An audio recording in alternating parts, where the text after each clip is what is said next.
All right, to kick things off, I'd love to ask both of you, when was the last time you encountered like a really aggressive guy in real life or online, I suppose, like personally encountered like a really aggressive guy? A couple of weeks ago at the liquor store. What about you? Wait, what happened in the liquor store? I was like, okay, so I have like one of those like Ridge wallets. So I was like cool. At the liquor store and there's this guy behind me. I'm like pulling out the card from the wallet and I kind of hand it to him like this. And the guy behind me was like, "Why are you doing this, bro?" Because it was like, I was like handing the card to him in like a gay way. And he started like grabbing his dick and just being pretty aggressive towards me. But yeah. That's really aggressive. Yeah, it was. But, I just told him to fuck off and he listened. So it's not so bad. That's crazy. Yeah. What about you? I don't think I've encountered an aggressive guy in real life since like high school. Obviously, I have aggressive men in my DMs giving me death threats every single day. But sure. In real life, like that's just like, I don't know. That doesn't happen to me.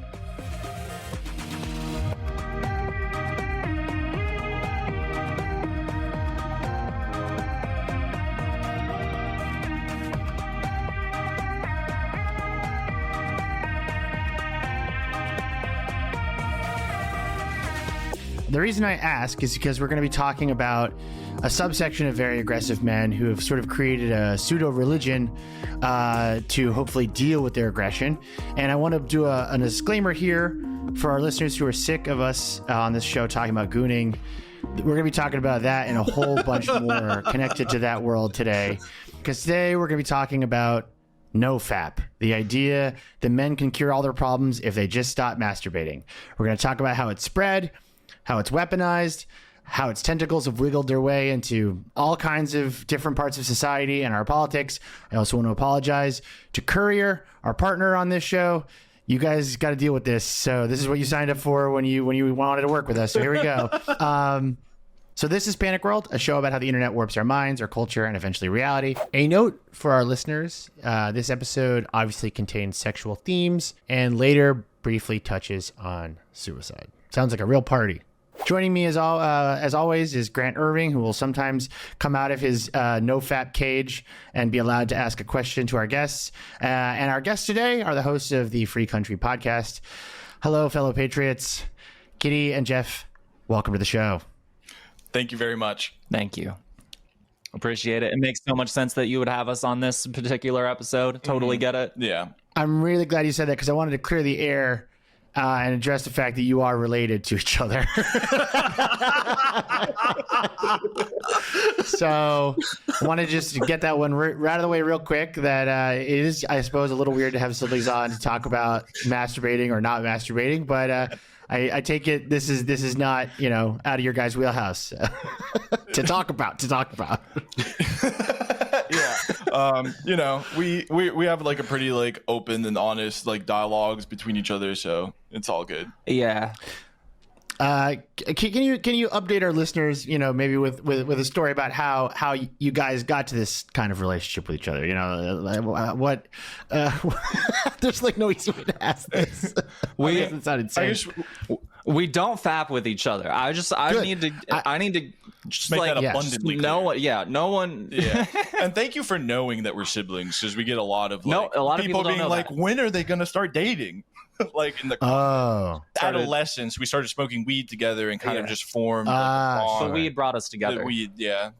Okay, interesting. I've never smoked weed with my sister. I wonder how that would affect our relationship. Do you have a good relationship with her? I highly recommend it. I mean, it's fine. It's functional. Like we get along when we're together, but like we're not close. But maybe if we were smoking weed together, we'd be closer. Just hit the grav bong and tear down the threshold, and maybe you'll That's sick. Closer.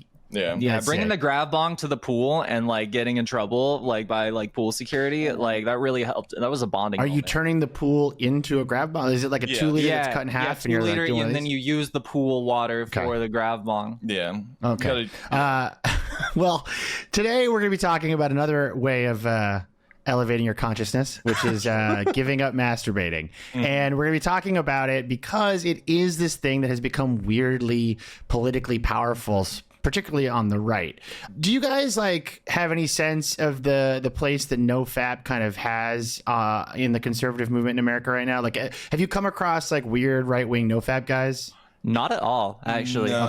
Okay. Well, it hasn't always been a conservative thing. Human beings have always been really strange about masturbating. In fact, like when we like try to make a timeline of like how things spread, and our timeline today starts in 1100 BCE, Hell yeah. where the Babylonians the Babylonians believed that if a guy finished in a woman, it would lead to an early death, which I do think is true, actually, because he was giving away his life force. And this actually is something that comes up in a lot of NoFap spaces, this idea that it's even like kind of quoted in like Dr. Strangelove, the idea that like your essence, your life force is what you're giving out. So you had to like give away some of your life force in order to have a child. It was like a... Exactly. Like how they viewed it. Exactly. Yeah. Like equivalent exchange kind of thing. And this is like not that outlandish, I swear, to connect these things, because in the Los Angeles Review of Books, there's this great feature 2 years ago titled No Fap, A Cultural History of Anti-Masturbation. And they start all the way back with the Hebrew Bible, the story of Onan, who spills his seed on the ground rather than impregnating somebody. God gets pissed and he kills him. And then all of masturbating is condemned for all the rest of us. Rousseau, a philosopher, during the French Revolution, believed that masturbation was mental rape and self-enslavement. Interesting.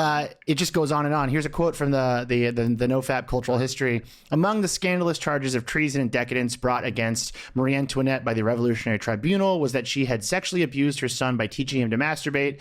Allegedly, through this type of incest, Antoinette had depleted his moral and physical health and revealed her truth as a perverse woman under all the pretty dresses and colognes that once hid the villainy from view. There's always been this kind of like radical, weird, reactionary view of sexuality, but our timeline in earnest starts in 1992 with the Seinfeld episode "The Contest." Have you guys seen this? No, I haven't seen that one. I brought up that we were doing this topic with our dad, and he brought up that specific episode of Seinfeld. Grant, we have to start getting older guests. I can't keep doing this. I can't keep living like this. I binge watched Seinfeld when I was a kid. I kind of remember that episode, and they would come to each other and be like, not COME, and be like, yo, I'm master of my domain. Yeah, like I still got this shit on lock. Like, right. I remember. And I would say that episode is like a good moment of like this idea entering the pop cultural consciousness. And then about 10 years later or so, in 2009, in September, is the launch of No Fap September, which is... Not November? It did not start as No Nut November. It started as No Fap September. Grant, can you pull up the image, please? This was the first calendar we could find of them trying to make this a contest. So for our audio listeners, there you can tell this was the mid-2000s because there's a bunch of really rough memes stacked on here. One of Jean-Luc Picard from Star Trek, like trying not to fap. And I suppose we should explain right away. Like, do you guys know that the origin of the word fap? Yeah, it's like the sound. It's an onomatopoeia from Japanese comic books, from manga, right? So like this is the primordial soup that this stuff comes from, and then finally in 2009, it starts to spread on message boards. There's one post we have here. They're announcing like the challenge, and there's a bunch of slurs in here that I'm not going to read out loud. But basically, they're like, "Are you ready to feel the urge to surge?" Winnings include self-pride, less urge to masturbate, learning more about girls/boys, discipline, finding yourself more focused, a cookie, and last but not least, $5 via PayPal. And then one user wrote, "Who needs self-pride when you can fap?" So this is the world that this idea comes from, like really weird message board people. I mean, this is the tea that I was steeped in, dude. Like, I remember all this stuff vividly, like the guy holding his hand meme, the idea of fapping, no fapping, like talking about No Nut November on 4chan and like what it meant to you, like spiritually. I remember all this like vividly growing up. So, I was on 4chan and Tumblr a lot and during those years. Sure. A perfect way to completely ruin your brain as a teenager. The two best websites. Yeah, the two best. The only two websites. Just a quick heads up, dear listener. We're going to be throwing around a lot of common misconceptions. So if you're getting all agitated at your posting station listening, just keep listening, okay? Because we're going to knock down a lot of this stuff, but we want to lay it all out first. Back to the episode. By 2009, now it's also an Urban Dictionary listing. So I'll read this for you. Though many believe that there is no reward for completing this challenge, others have faith in its many rewards it can offer, especially for the ones who do not have a GF or girlfriend. They will build up the courage to finally ask the pretty girl out. Another reward can be for the men that masturbate regularly. They can sometimes never climax when they do have sex with a woman. Others say that the only negative spin-off that comes from No Fap September is that the chances of having wet dreams immensely increase. Best reward of all is not feeling nasty after you've just fapped. Anything here that sticks out to you guys? The feeling nasty afterwards, I have heard that that's like a hormonal thing that like testosterone havers deal with, like mentally. Since going on estrogen, it's like different. Some people call it post-nut clarity. Yeah, it seems like that after when girls come, they feel beautiful, and when guys come, they kind of want to kill themselves. Yeah, no, that sounds right. Yeah, that sounds totally fine. Yeah. Huh. I didn't realize that was a testosterone thing. That's interesting. Yeah, because since transitioning, like I don't really deal with that anymore. Oh, that's fascinating.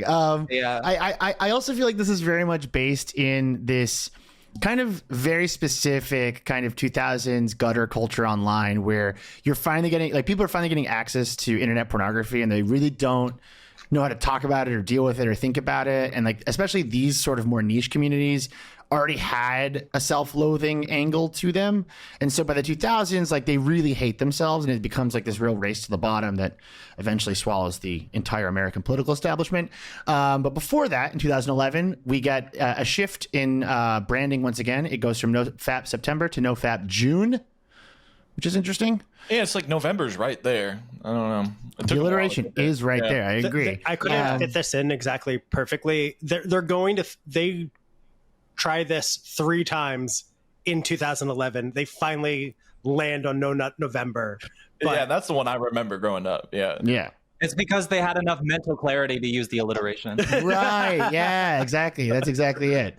So in 2011, we get No Fap June, and it was popularized by the bodybuilding.com forum, if you guys are familiar. Oh, no shit. Yeah. Oh, my God. This is like, you're putting together so many puzzle pieces for me right now. This is delightful. So there was like a connection between these spaces, which I do think is interesting. Like, you have the muscle men on bodybuilding.com, but they are in some way communicating with the edgelords on 4chan and on Reddit and stuff. And so the bodybuilding.com forum has an FAQ about No Fap June, and it reads, "Why are we doing this? To work on self-control. The sexual urge is one of the most primary instincts in humans. So if you can conquer this, you truly are master of your domain. To become more social and get a girlfriend is the next one. And then the last one, testosterone boost. I've read that when you don't fap, your testosterone levels rise slowly until day 10, when the levels peak and start to drop. This might just be bro science, which is quite a Is there any like studies to back that up, like whatsoever? I have... Nuts. I mean, I would assume like Catholic priests are like the strongest men on earth at that point. I didn't include it. There's a lot of disproven studies, but like there's also just a lot of, and like I grew up with this with like MMA people and lifters. It's very close to eating disorder culture, where they get like, they're like, I would edge and then I'd go to the gym and I would be able to PR. Lots of anecdotal research where they're like, it was miserable. I learned nothing. I didn't gain anything from this. But it's like, was always spreading in these sort of broy Joe Rogan. I don't think it can be overstated how much modern internet culture has been influenced by bodybuilders and racist femboys from 4chan like 15 years ago. I would say like 100% of it almost. And like what I think is like also important to point out here is like, it's really hard, I think, to get a sense of age demographics online. But based on what we can see, like, the internet was full of a lot of teenage boys in America in the 2000s. And I do think that there's like a certain kind of logic, a lazy logic to teenage boys, where they're like, this thing that I can't stop doing and I feel really bad about, like, if I just stop it, I'll fix all my problems. And then you just see how each community like analyzes that like through their own prism. So the bodybuilders are like, I'm gonna get really strong and masculine. The like self-loathing nerds on 4chan are like, I'm finally gonna be able to leave my room. Like it's a lot of that.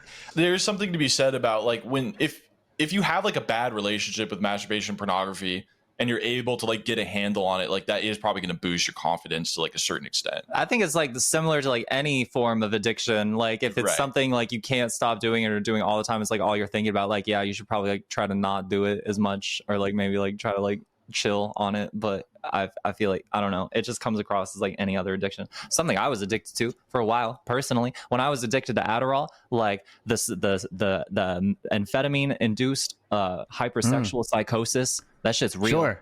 That shit's real as fuck. And I was gooning nonstop. What was crazy? What was it? I've heard it called stim fapping. Stim fapping. I have not heard that one. That's a good one. Yeah. I'm an avid reader of the R meth subreddit, which I highly recommend for people. And the guys on there who go ahead. Sorry. The guys on there are really into stim fapping. It's like a whole, I think there's also a stim fapping spin-off subreddit. Dirty little secret of all the meth users out there that they're not telling you is what do you think they're doing? Like when they're alone smoking meth, like they're masturbating for like 20 to 40 hours straight. That's exactly literally. Adderall is not that much different. I would have hundreds of porn tabs open, gooning for like 3 days straight, and then I would like have a seizure and black out after. Like it was nuts. It's an addiction like any other. Yeah, except some addictions are cooler than others for sure. And that one's pretty damn cool. But this one, but I do think this gets us into kind of the more self-loathing aspects of this. Right. And you can see this really quickly move out of these niche communities and start to get processed into more mainstream spaces. And so the same month that the bodybuilders discover NoFap June, as they're calling it at this point, it gets shared over to the like self-help subreddit Get Motivated.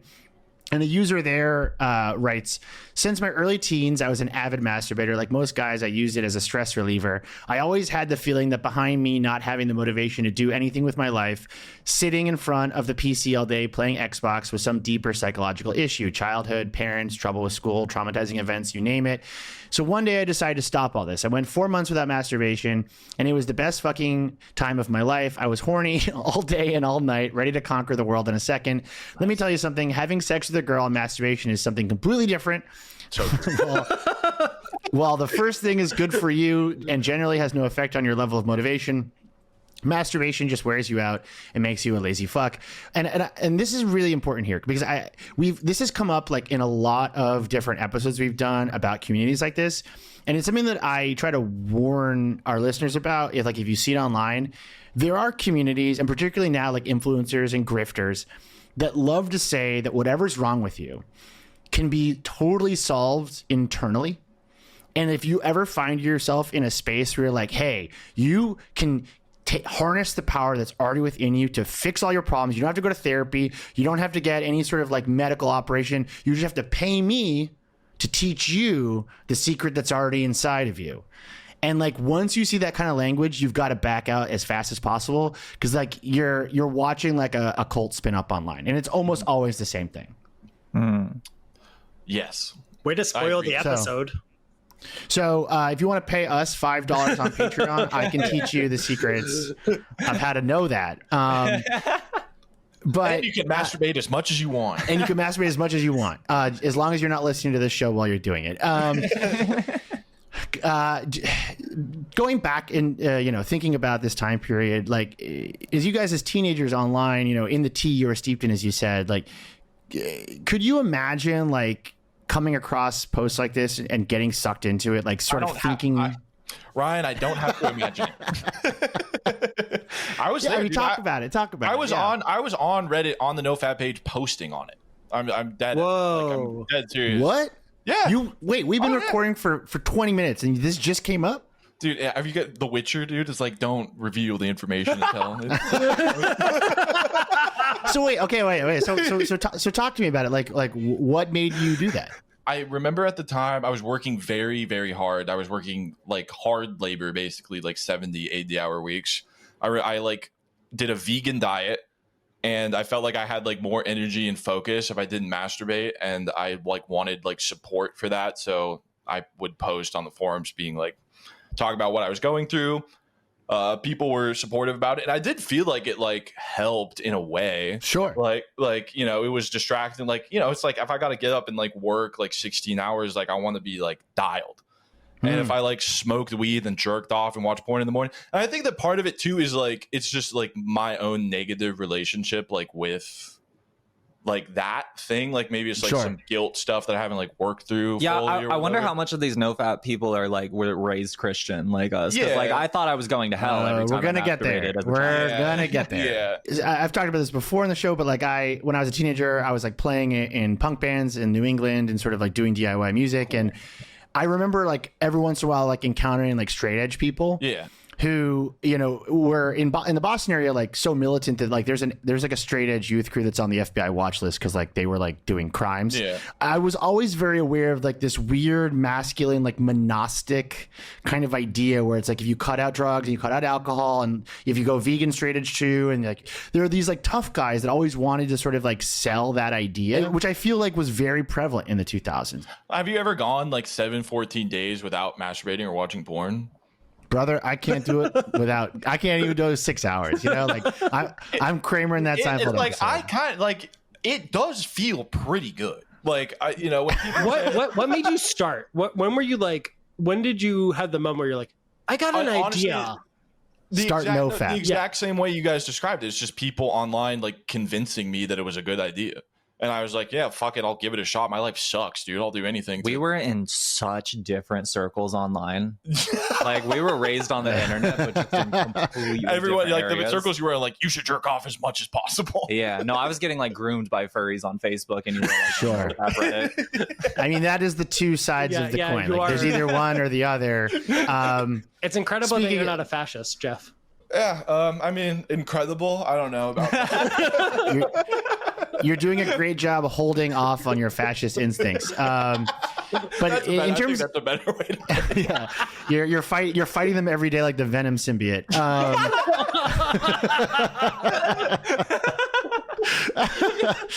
I appreciate. Yeah, that's more apt. I appreciate that. But speaking of like the people who were into this, because like you know this question has come up, like what kind of person is into this? So NoFap.com is launched around this time, and it was started by a man named Alexander Rhodes. It was a spinoff of the NoFap subreddit. And it has evolved into like a proper movement with like even like as seen on theatlantic.com and Cosmopolitan. And this is from a 2016 profile in the New York Times of Rhodes. And so they describe him as emerging as a spokesman against a disease, quote unquote, that hasn't been officially recognized by the medical establishment. He was careful with every word and asked to go off the record more than a government official.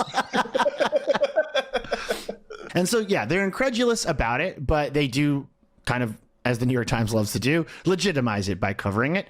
They quote Rhodes as having accidentally clicked a banner ad at 11, which led him to a website that depicted rape. And it bothered him so much that after a few years, he quit Google, where he was working as a young adult, to work on NoFap full time. So he said to the Times, "It's one thing to look back and regret what happened in terms of growing up, being addicted to internet porn. You might look back and be like, oh man, I was a loser. And if I had never watched it, my life would be so much better. And maybe that's true. But at the same time, the fact that I was addicted to internet porn, the fact that I was so mediocre makes me uniquely qualified to help humanity," which is exactly what I pitched Grant when we came up with this show. I'm so mediocre that I have to help humanity. But this quote also, I mean, as you guys can see here, is full of self-loathing. It is dripping. It was like, it actually made me really sad to listen to. It was a bummer. Yeah, it is a bummer to do that. And I wish I could say I've never seen that website before, but I've been there. Yeah, that's a bummer. That sucks.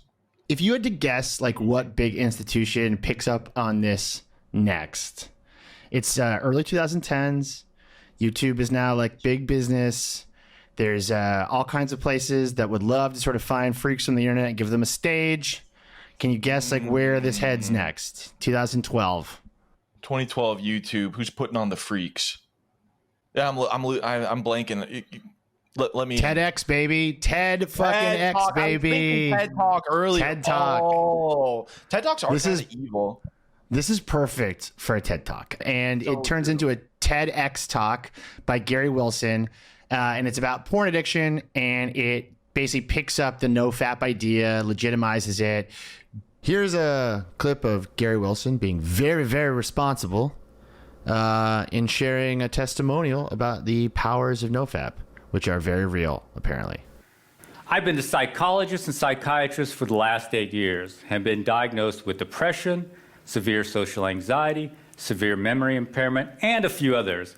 Have tried Effexor, Ritalin, Xanax, Paxil. I've been a hardcore porn addict since age 14. For the last 2 years, I've been experimenting and finally realized that porn was an issue. I stopped it completely 2 months ago. I've since quit my remaining medication. My anxiety is non-existent. My memory and focus are sharper than they've ever been. I feel like a huge chick magnet, and my ED is gone too. I seriously think I had a rebirth, a second chance at life. The idea of quitting medication is another, I think, red flag. If you find yourself never the doctor, you talk to the doctor. Well, not the TEDx guy. It's not even TEDx. What do you think? What do you think? This okay? So this guy's name is Gary Wilson. What do you think his credentials are? I mean, maybe he had like $500 at one point. Like, doesn't like TEDx? Like, isn't TEDx just like a paid thing? Like, you just buy it and you can kind of do whatever. That's how Sam Hyde did it. He's a massage therapist. he's a massage therapist. Oh my god.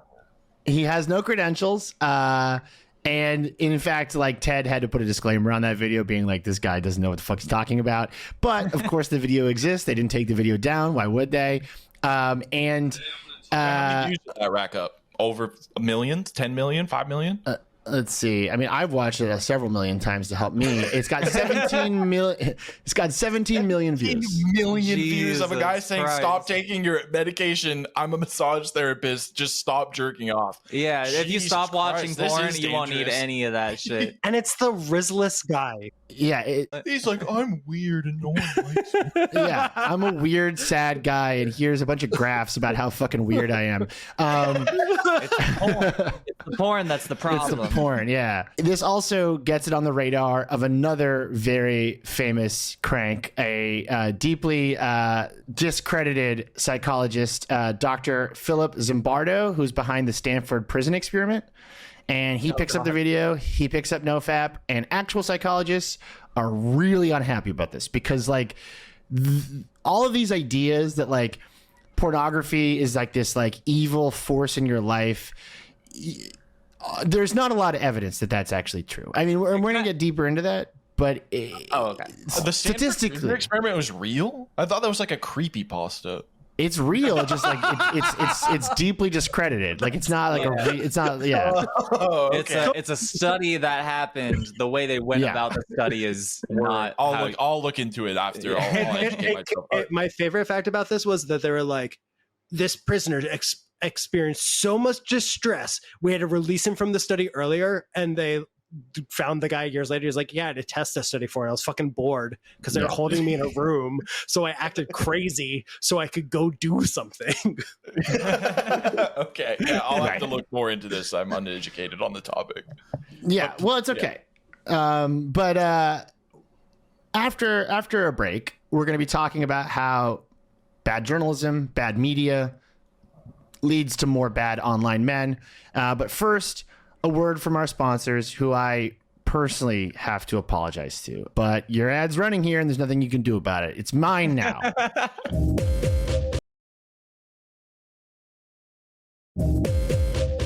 (2010s) conservative media.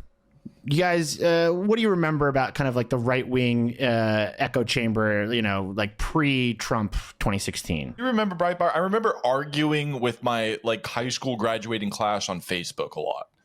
Was something, and I remember it's like probably one of my biggest L's was deleting my Facebook after Trump won. Like, I got really, I felt like I got owned because I was like in my community just yelling at people on Facebook. Do you remember kind of that era of my life?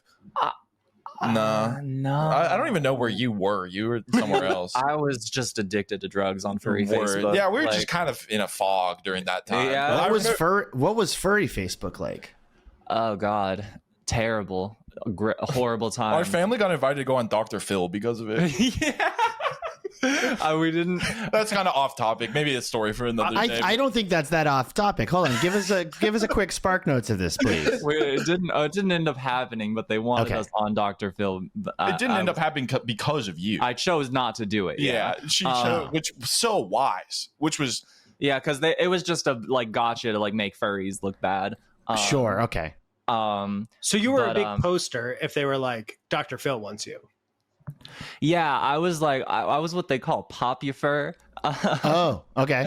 On furry Facebook, but I was like 14, 15 at the time, and so I was just getting groomed by like adult furries. And not to say that every fandom is full of groomers. Like they're out there. 100%. Like, not to say that's exclusive to the furry fandom. I'm a huge like the furry fandom's a very wholesome place. They just like they exist out there. Just want to make that clear. But no, the furries I was involved with were fucked up. I begged Kat to be like, please let us go on Dr. Phil to be so funny, because I was like a senior in high school. I thought it would be just like the funniest shit ever. And I'm so grateful to this day that she had the foresight to realize that would be a bad idea. It would have been cool if you could have convinced your entire family to come out in fursuits and just be like, this is normal for really us. supportive. We did not have that kind of money. Yeah, fursuits are expensive. That's true. Fursuits are really expensive. This is our answer for what conservative media was like. So no, well, the reason I ask it is not super far off base, is because like in the early 2010s, there were a bunch of right-wing publishers that were trying to figure out the internet. Obviously, Breitbart's the biggest one, but you also have like the Daily Wire, you have Gateway Pundit. And one of the things that they were spending a lot of time on was going into weird internet spaces to find, internet-focused content that they could use to radicalize people and like pull it out of those echo chambers. So Gamergate is the most successful one. They go into 4chan, they see Gamergate, they turn it into a right-wing news cycle. But they're doing this with a lot of different things. And yeah.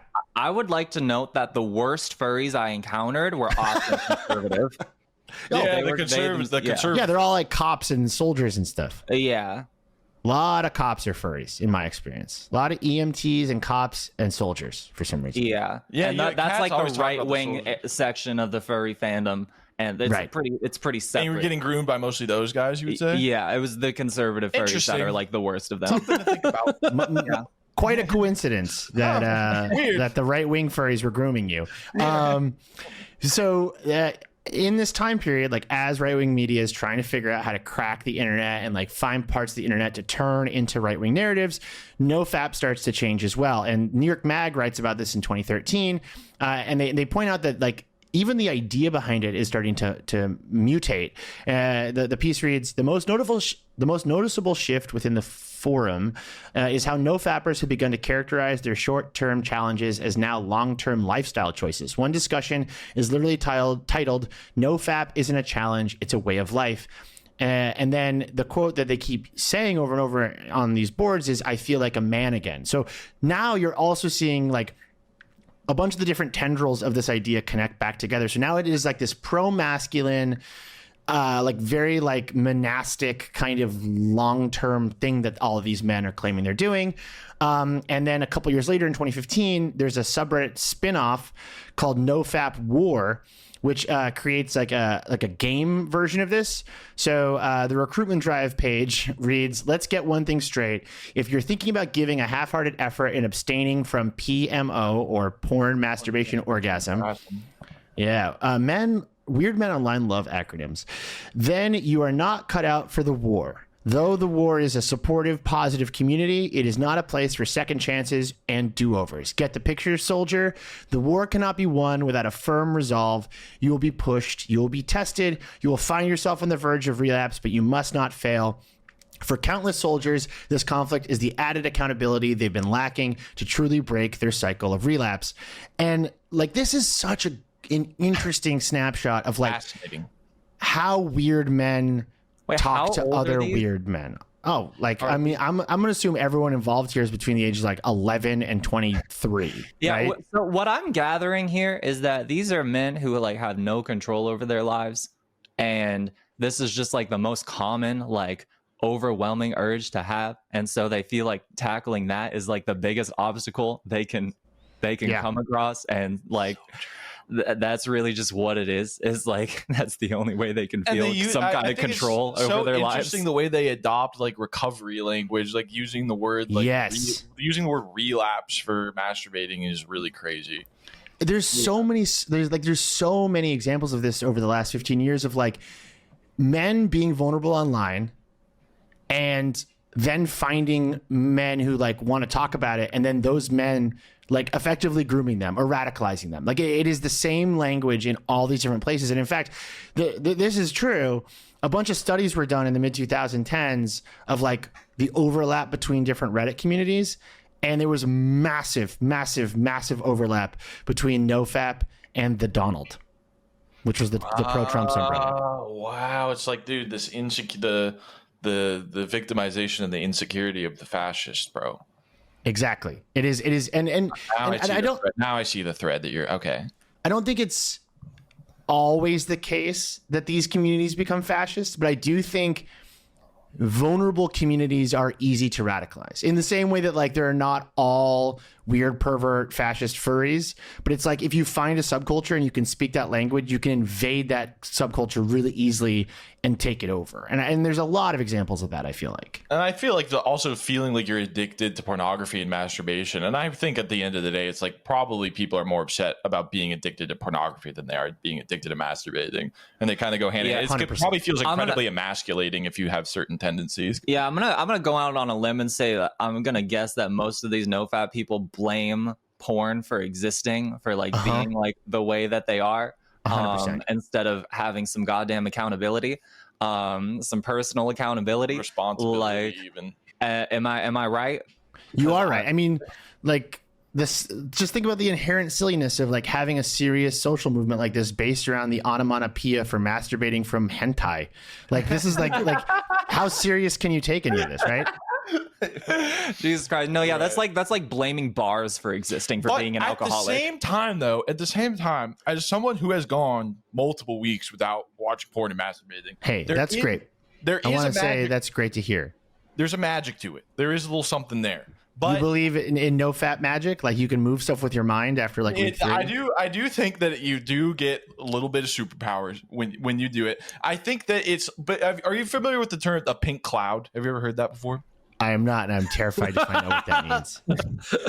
It's another recovery saying. It's like when you quit like drinking or like quit doing heroin, like for the first like few weeks, you feel really, really good. Oh, okay. Yes, I have heard of this phenomenon. Yeah. And then the reality like starts to set in of what you're doing, and then the pink cloud fades. And a lot of times they say the pink cloud is like the most dangerous thing. I think that if you feel like helpless to your addiction to masturbating pornography, and then you remove something from your life, I think it can be similar to like maybe if you are addicted to a drug that you feel like is destroying your life. The first few weeks, first few months can feel like really magical, powerful, and empowering. And then that can kind of be like intoxicating, like in its own way. So real. So it's like, I think like people are really feeling like a physiological self-confidence like boost from this like garbage, I guess, being peddled to them. And that's like kind of creates like maybe like a feedback loop. Am I making sense? You are. And you're touching on something that like I do think is important to lay out, which is like the scientific studies about like addiction to masturbation, addiction to pornography, you know, they're complex, and like we'll get more into that later. But we do know that there is clearly a connection between like self-worth and how media is consumed, right? Like we just did an episode about like eating disorders, and like if you look at eating disorder content online, it can absolutely trigger an eating disorder. Like those things go hand in hand. Body dysmorphia and the media, it is connected. And I do think there is a thing there where like if you are someone who's watching hours and hours of pornography all day, like you probably don't feel good. I don't think you feel good about yourself. You don't feel good about the way you look, how attractive you are. Absolutely. Yeah. You're consuming like a fiction, and you're believing that this is something you're missing out on, whatever it is. And the guys who give it up, I do think feel immediately better for a little bit at least. So yeah, I think you're right. But the popularity of the NoFap movement around 2018 finally breaks through and into the mainstream, and it becomes No Nut November.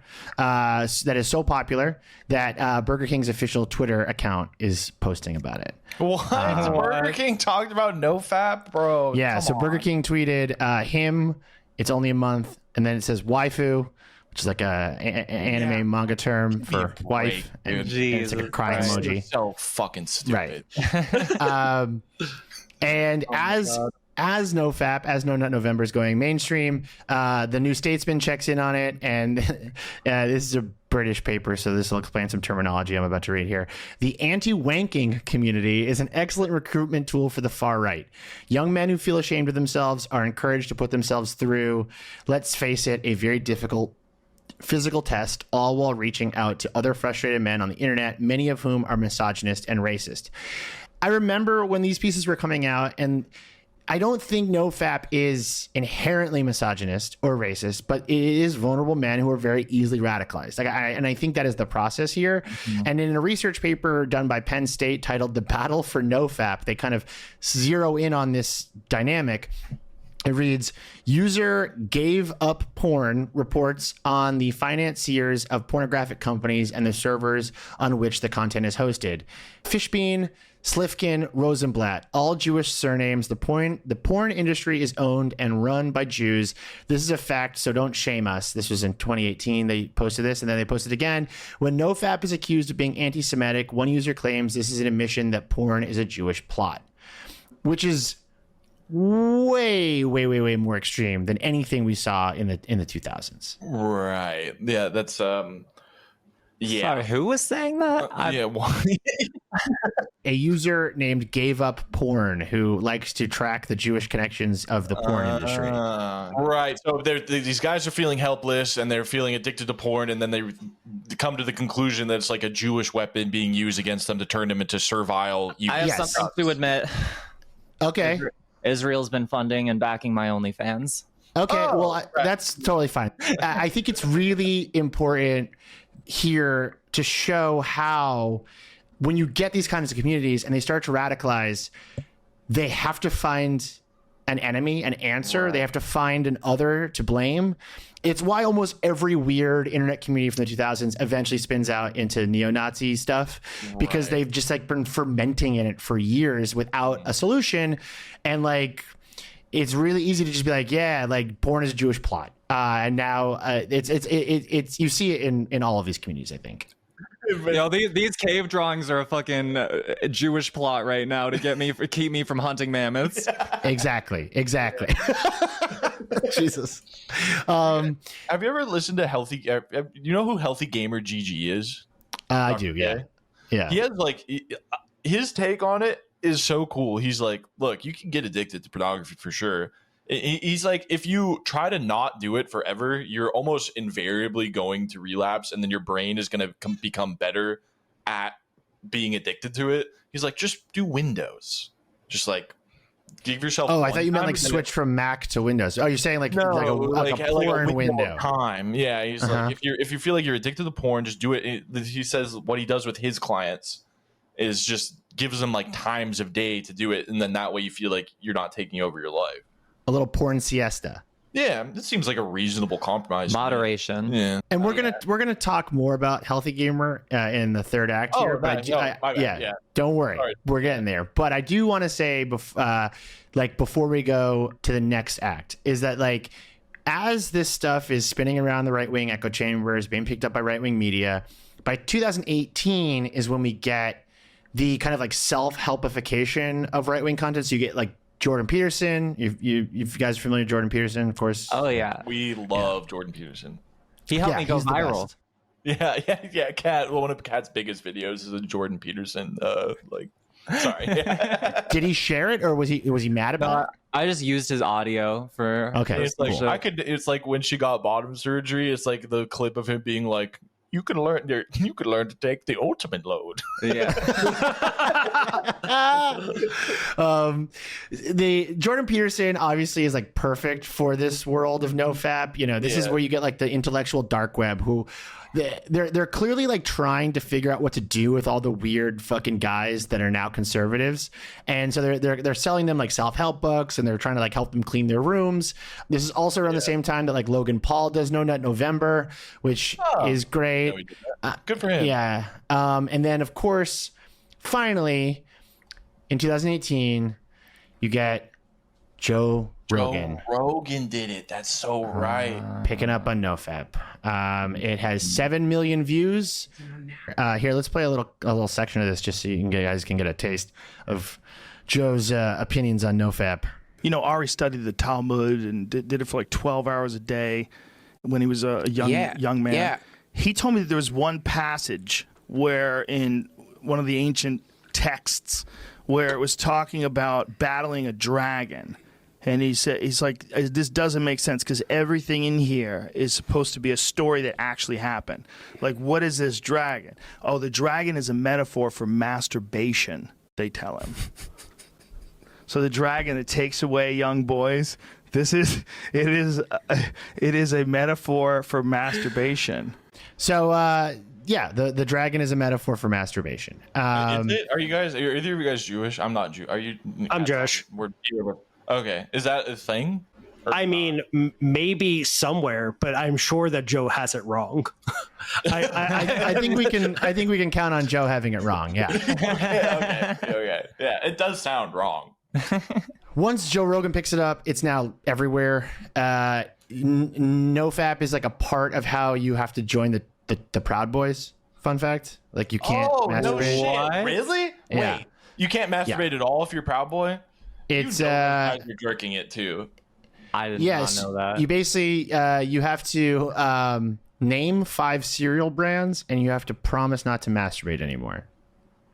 There's a couple other things you gotta do, but so all of this is to say, by the time we hit like 2020, NoFap is everywhere. It's mutated in a million different directions. It's a big right-wing talking point, and we're gonna talk about how we have not really recovered from it taking hold of particularly conservative politics after a word from our sponsors, the first ever Courier Men's Retreat. Courier News is doing a retreat just for men. You can hear about that in the ad break. COVID happens, we all go crazy. The media shifts its focus from NoFap to, a possible civil war. We kind of forget about it, but it is still there. And you see bits and pieces of it all over the internet now. It's sort of just become accepted that like this is real, it is a thing, and you should do it. You see Christians about there's like Christians on TikTok that make music about like their porn obsession. There's like You haven't seen it? Hold on, Grant. Pull up one of these videos because this is pretty good. I would love this. Yeah, this is awesome. This is worth the price of admission right here. Thank you so much. This is earnestly like maybe one of my favorite things on the internet. Like I think the song rocks. I'm stoked for this. Is using your pornography addiction to ruin your relationships. Your mind is twisting, my son. Just look what you've done. It ain't just some fun. No. Your eyes are full of demons, so don't act surprised when you see these. Why does it sound like Of Mice and Men, dude?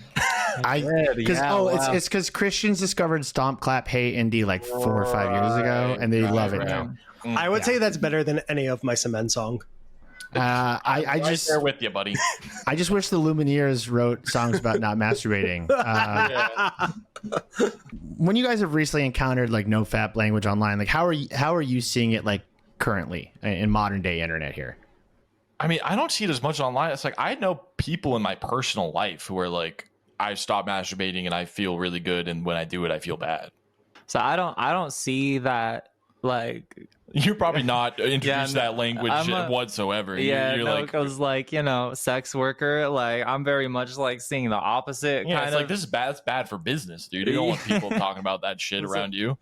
Yeah, this is like not the circles I run in. Yeah, I guess I don't see it online as much unless I'm specifically seeking it out. I actually, to be honest, I started trying to do it again after you told me what the Wow. topic of the episode was. Wait, you started to do NoFap again? Yeah. Okay. Cool. Thanks for prepping for the show. That's great. Yeah. I'm on a little streak right now, but I think like after this episode, I'm kind of realizing that the whole thing is fucking stupid. It's my own shit. I think that's the good takeaway. Like that's the takeaway here. Yeah, like, this might actually help a lot of people. What you're doing right now. The thing is, like after 15 years of what is effectively an internet meme bouncing around, it's sort of been accepted as true. And you brought up Dr. K with the Healthy Gamer GG YouTube channel. It's got 2 million YouTube subscribers, and he's giving advice to people like a 27-year-old virgin who posts in the NoFap subreddit that he needs to quit porn addiction, and now he's trying Findom, which is like when you pay women to Findom. Yeah, Findom. Yeah, Findom. Yeah. And he paid one woman over $3,000, and he can't seem to quit masturbating. And like that sucks so bad. Yeah, it's bad. And specifically, what he says in the video is that the NoFap subreddit can be a great place to get support. And we're going to actually get to eventually the doctors who disagree with this guy. And I kind of trust them a bit more because these doctors are not trying to become content creators.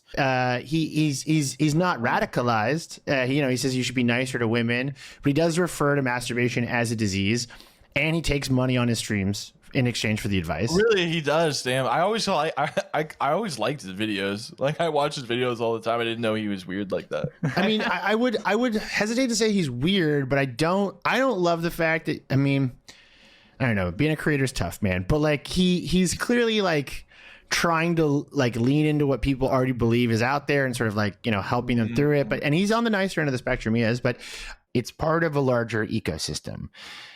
An ecosystem that takes money from these guys and supposedly teaches them how to be better men. Here's just one example of the kind of guys in this not so nice space. What's up, guys? In this video, we're going to be talking about the dangerous downward spiral, how OnlyFans drains men's sexual marketplace value and slowly thwarts their dreams of a fulfilling life. You see, while I was conducting research for this video series, I experienced something that I didn't expect. It all started very innocently enough. I had dated or was dating several women who were OnlyFans models, and my curiosity led me to create an anonymous account to see what they were publishing, if they were telling me the truth, and how far they were willing to go to increase their earnings. But what I never anticipated was how I would fall victim to the pull of the platform myself. So that is Andrew Farby for knowledgeformen.com. He has no real qualifications in therapy or psychology. He's a jiu-jitsu guy who used to work in a frat and did sales work at Apple. And his advice for guys looking for ways to quit masturbating to porn are things like masturbating to another male, having sex, puts you in the beta male position where you are the spectator in another man's pleasure. That's right. And this is far from the only guy. In fact, Grant put together a very brief montage of what this world sounds like. Today, I'm going to talk about how NoFap saved my life. And I know what you're thinking. You're like, oh my God, this is the cringiest video. NoFap saved my life. It was like not even women. It was the world at large was not interested in me. I was invisible to the world. And so I found semen retention. It's as if I became attractive, finally. Even my Hollywood agent, he's like, there's something special about you. It has never been harder to win than right now. Why? Because every single day, you are frying your brain. You are killing your attention span, and you are killing your focus. You're killing your testosterone. And because of all of that, you are killing your success. Oh, yeah, that's when it gets to a point of just like, shut up. That's like saying bars are like the reason like alcoholics exist. Like, have some personal accountability. I'm not gonna say like masturbation addiction isn't a problem. Like, there's definitely guys spending way too much money on me, but I like blaming other people for your own inability to like stop doing something is just like not the move, I think, and that's not a healthy mindset. Well, I mean, also like with the rise of the word simp, you know, among Gen Z in particular, like it's a specific word to go after you feeling inferior because you have a parasocial relationship with a woman online. And like they're going after OnlyFans models, I think largely connected to how much money those women are making. In particular, like it's this idea like, oh, wait a minute, like the women in the porn that I'm watching are becoming powerful and, you know, financially like successful, and like that's threatening and off-putting. Like there is a gendered like twist to this, right? Because they're all making so much. We're all money. making so much. Cat is just I'm rolling it. I'm raking it in. Yeah. So I make a good amount. I'm in the top 1% on OnlyFans. Like, hey, congratulations! I make a decent wage, but like for a lot of the time it's a front. Like you want to seem like you're making more money than you are. It's not like all the that OnlyFans gets the rage girls, engagement. Yeah, it's not like all the OnlyFans girls are like making a ton of money, and that. Well, the rage engagement is exactly it, right? Like it's like, oh, how dare you like make money off of my self-loathing and suffering, you know? Mm-hmm. So I think it's finally time to talk about the science behind all of this. So I love that you've spent this whole show talking about your NoFap journey. So it's time to see what's actually happening inside your brain. That's probably a good idea. Okay, so Slate did a piece in 2023 titled "We Know NoFap is Misleading Men About Masturbation. It Might Be More Dangerous Than That." And they quote Nicole Prouse, who co-wrote a study on NoFap, and she is not a massage therapist, but a neuroscientist. And she said that the shame that comes with the relapse is actually the most dangerous thing about NoFap, and that what it's actually doing is radicalizing men further by creating a system that feels like they can fail it. So this is an important quote here. I'm going to read this in no uncertain terms, okay? There is no objective basis for pornography addiction, an opinion supported by numerous peer-reviewed studies and experts in the field. Instead, they write, we've seen 3 real-life suicides among NoFap users, though there is no way of telling if these were due to their membership in the community. In 2015, a prominent NoFap moderator believed she was a lesbian. She posted about coming out to her husband as a lesbian, and then 24 hours later, she died by suicide. According to Prouse, the data show that most of the people who seek treatment for pornography addiction overwhelmingly end up diagnosed with depression, around 90%, according to data from one inpatient facility. I actually saw a study this morning that shows that religious upbringing is actually the biggest correlation to self-reported internet pornography addiction. It is almost like always a symptom of someone who grew up in an extremely religious household and is processing that. And it is not so much that you're addicted to pornography, it's that the pornography addiction, quote unquote, is an expression of you dealing with that, let's call it religious trauma. That is almost always what is happening here. And I think that's like why people report like having, and even myself, like when I would do be like having like quote unquote like superpowers, is probably just because you're like manufacturing this sort of fake unsustainable system where you can go like a certain period of time without feeling like intense bouts of shame. But that's really like a deeper problem that needs to be addressed of like why you feel like ashamed of like engaging in sexual behavior. I genuinely thought I was going to hell every time I masturbated. Growing up, I would open the Bible afterwards and be like. So here's another little twist, little callback. So you talked about Kat, after you transitioned, you didn't feel that way anymore. Mm-hmm. It is not the testosterone. It is. According to this, most of the people who have sex negative feelings after masturbating are people that have anxiety or depression. So it's probably more likely that you feel less depressed and less anxious after transitioning, and thus no longer have as many sex negative feelings. You are definitely less interesting. Every podcast episode just brings me closer and closer to the realization I'm gay and also trans. That's right. If you're listening to this, dear listener, and you have sex negative feelings, try transitioning. See what happens. No, we can't force fem the listeners. Now it's time for our sissy hypnosis section. We're gonna just turn you all the Patreon wall though into femboys. Yeah, exactly. Right. And then we had talked about the window theory, and I, Dr. K, he's a little uncomfortable for me. I don't totally love his whole deal, but the window theory isn't far off from what this neurosurgeon suggested. So she said, so the Slate piece reads, Prowse also recommends what is called acceptance and commitment therapy, or ACT. This approach, which was developed in the 1980s by clinical psychologist Stephen C. Hayes, teaches the client to accept and manage emotions rather than avoiding, denying, or struggling with them. This includes acknowledging that negative feelings can be an appropriate response to situations. So basically, if you want to give yourself some time, some space to like do the thing that you feel weird about and then kind of sit with those weird feelings, that is actually probably the best thing you can do. It's definitely better though than what Dr. K does recommend, which is going into communities that might create structures where you can like fail. And that's the problem, because you don't want to send people into more vulnerable positions, because that's exactly how they start blaming the Jews for inventing pornography and being radicalized into neo-Nazis. It's like a classic fascist pipeline. So you create the structure in which you can fail at recovery, and then that shame leads you into deeper and darker waters. How would you compare the idea of failure in the NoFap community to AA? I mean, as like a chronic relapser, like I guess I have like some like, so I don't know, man. It's like, the AA community, which I've been in and out of. Yeah, not to out you. Not to fucking out me. Get talking about this yeah. now. So the second A stands for anonymous. So like,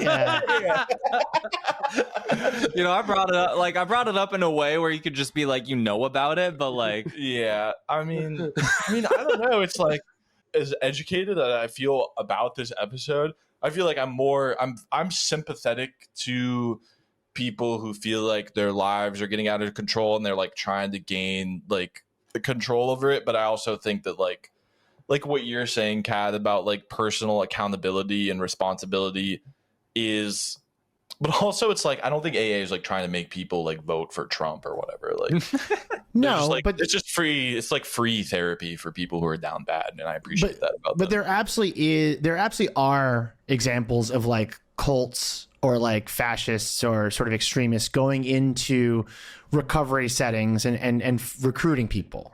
I had a sponsor who said one of my favorite things anyone said about AA, who said, AA is not a cult, but there are cults in AA and you should watch out for them. 100%.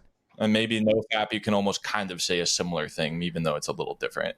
I'm not in AA, but I do know like the first step of AA is accepting powerlessness. And I believe that is an attempt at sort of getting around the like relapse failure feeling that like NoFap, especially the really extreme ones, like to ingrain in people. So like AA does seem to sort of think about how to make sure that people can fail and still feel okay with failure, which is the major danger here. Like it's like, how do you create a system where people don't like stop seeking out help and try to get actual help? And the problem is that like after this became a meme and has become just like known in popular culture as a real thing, you're seeing, you're going to see like all kinds of crazy stuff online about this to this day. You have got NoFap influencers that have millions of views on YouTube. You've got like weird backlash against OnlyFans models and very gendered sort of like attacks. You also have the Daily Wire writing about the dangers of hypno porn, turning people trans. Wait, there's Daily Wire articles about sissy hypno porn? Of course there is. It is a video from 2 years ago with Michael Knowles. I got it. With Knowles, dude? Yeah. I know what I'm doing after this. It's titled Hypno Porn, Dangerous New Trend Turns Men Trans. He's such a fucking loser. Holy shit. It's really silly, but like it ties into even the ideas of like gooning, rewiring your brain, or there's this popular notion that like your dopamine receptors could be affected by the internet, which like there isn't a lot of evidence for. Like we like this stuff. We look at media that we enjoy based on literally the study I was looking at this morning before coming on the show. Like brain rot isn't real. I kind of fail to see how scrolling reels is really any different from flicking channels on a TV station from 20 years. It's the same thing. It's the fucking same thing. And we do it with every technology. If you guys want to see a great movie about how VCRs are evil, go check out Videodrome by David Cronenberg. A VCR is so evil, it takes over James Woods' stomach. And then he cuts Debbie Harry's nipples off. It's a great movie. But we do this with all new forms of media. We get scared about them. We claim that they're dangerous. And so like there's this really popular notion right now that NoFap slots directly into, which is like the internet is rewiring the dopamine receptors of your brain. It's like, I don't know, man. Like I'm just like watching videos on my phone. Like I don't think it's that deep, but I do think if you're depressed, if you're anxious, if you feel shame, you know, you can drift towards more, you know, harmful material to look at. One thing going through this timeline, just seeing the rise of the influencer who wants your $200 to teach you how to quit NoFap and become a real man. Like, it starts off at TED and just like, this is kind of interesting for article world. And then like everyone, like no matter where they fall on the like gentle to extremist spectrum, you know, like Dr. K is like is on the gentle spectrum. And then you have the like, you need to be an alpha, like, but it's all the same business model of like, you need to give me money that you could be giving an OnlyFans star for and enjoy an orgasm. And instead they're selling a fantasy too. They're selling a fantasy too. Oh shit, I love you. Oh my God. Whoa. That was it. They're selling a fantasy where they can be alpha. Where they can be alpha. Yeah. You got to do that. Yeah. Oh shit. Damn. This has been a fucking dude. This is helpful. You're welcome. Yeah. Ryan, do you have any thoughts about rapid increase in little Tates that like we haven't heard of but have like 2 million followers and, you know, are 19-year-olds making their money about like teaching guys how to approach women? I mean, it's just like it's like there's so many more pickup artists adjacent things that you can now directly pay. Little Tates, like little Andrew Tates. Yeah, little Tates. I think like most of them like aren't real. Like I feel like a lot of it. Like I feel like a lot of they're actually AI. No, like. There's a lot of YouTube that is just like racking up millions of views and like no one knows who these people are. You've never heard of them. It's like background music. It's not obviously good. It's not a good sign that this stuff is popular. It's also probably like a lot of people who just like type in like how to stop like people forget that YouTube is a search engine and like it's directly connected to Google. So it's like if you're like, you know, 14 years old and you type in like how do I stop masturbating because you're like weird fucking kid and then you find these videos, you watch them and then like you move on with your life. So I wouldn't say that like they're totally indicative of like a massive industry around this stuff, but like I think it's more an example of like how this idea has not died. This idea that like pornography is rewiring your brain is like a thing that everyone believes now because like 20 years ago the New York Times like did an interview with this weird Redditor who couldn't stop masturbating and now everyone believes it's real. Like that's how I sort of think about it. Yeah. It's really the New York Times' fault. So I guess just to like end it on like, I mean, how do you guys like, what do you guys think is like the best way to kind of like pull people out of this stuff or like make it feel less important politically? Like, because I feel like it's one of these things that is just like stuck around and we kind of just accept it as real, but it's like, it's not, I mean, you know. Most of the times I interact with someone who's like totally just like transphobic, conservative, I can vibe with them at some level and like they realize that I'm just like a normal person. And they just don't interact with people like me ever. And so they've been fed these ideas of people like me. Yeah, no, a really conservative guy who started watching the show. He's a friend of mine. And he's like, yeah, you know, man, I don't know, man. I saw Bernie on Joe Rogan the other day. Shit's starting to make a lot of sense. Like, I feel like, you know, it's just like, I kind of like my instinct just like take people by the collar of their shirts and shake them and just be like, be normal. But I don't think that's like very effective. So that's like, I don't think it's far off though. Like I don't think it's that crazy to just be like, hey, like be fucking normal. Like that's kind of like why I started or like why we started this podcast. Like I kind of wanted to appeal to like the cis man, like general like type of podcast that like we're kind of trying to give the vibe of like an average like cis het dude podcast, but I'm just like trans, but that's not like the main part of it. I kind of just want to expose people to me being trans, but like. But not make it like a whole thing. Yeah, and I'm trying to be palatable to the cishet men. and like some people take issue with that, but I see where you're coming. How did you guys find us, by the way? You guys what are we doing here? Grant was showing me your clips like a couple months ago, and I was watching a bunch of it. It's great stuff. The clip of you both playing Edward 40 Hands and the Would You Rather Explain the Rules of Football or explain the rules of football to a group of trans women. I was like, they're on the podcast. No one gave a shit about us till we taped the 40s. No one gave a fuck. I used to, in college, I once did Edward 40 Hands, but it was with 2 Colt 45s. But the Colt 45s we had turned into Space Monkeys, which is a brass monkey, but instead of orange juice, it was Four Loko. So you drink the Colt 45s to the bell, then fill it with Four Loko, flip them upside down so it mixes. Then you tape them to your hands, and then you play it that way. Damn, that's great. Maybe like for a 1 year anniversary. That was like back when Four Lokos were like more insane and caffeinated. Yeah, got banned. Yeah. For context, I went to school on Long Island, so like this was just normal behavior that you would do on a Friday. Yeah. Damn. I think the fall of slammers. Go ahead, please. No, I'm just thinking about Four Loko and how that was probably the fall of Western civilization. I think we got it all wrong. It's when they took away our caffeine alcohol. I have an original with me. Actually, I keep it in my house. Break in case of emergency. It literally has a sign on it that says "Break in case of emergency." That is true. I want to thank you guys for coming on the show. This was the most delightful. There goes our Thank you so much for having us on. Can we do shout outs? If people want to follow you on the internet, where can they do that and do some shout outs? Go for it. Free Country USA Pod on Instagram with the USA.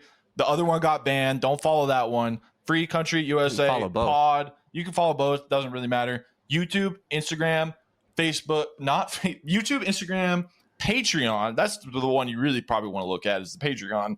And you can find us wherever you're listening or watching this. We're on YouTube at youtube.com/@PanicWorldPod and anywhere else you're watching or listening to this. And if you haven't already, please do give us a follow or a subscribe. And why not give us a nice little rating or review while you're at it? And it's an even better time to join than normal because our Patreon has a super special deal happening until the end of the month. 50 cents for the first month. That's a lot of content for 50 cents. Wow. Just use code PANICYEAR, PANICYEAR, and a little checkout thing. And YouTube, Instagram. Shout out Comment Bolo. Shout out Zushidos. Shout out Spencer and Logan, Cosmos Apparel. Thank you for everything you've done for the show. Y'all want a shirt? We got you on a shirt. Yeah, we got you on a shirt if you guys want a shirt. I would take a shirt. To you guys, we're not selling these right now, but we have one for you if you want them. We'll mail them to you. And shout out Panic World, dude. Thanks for having us on. We really appreciate it. Thanks, guys. Hey, it's Ryan. If you like what you just watched, subscribe to our channel and check out our other episodes. Not only will it help us grow, but each will help other folks like you who might need a little reminder to chill out and touch grass.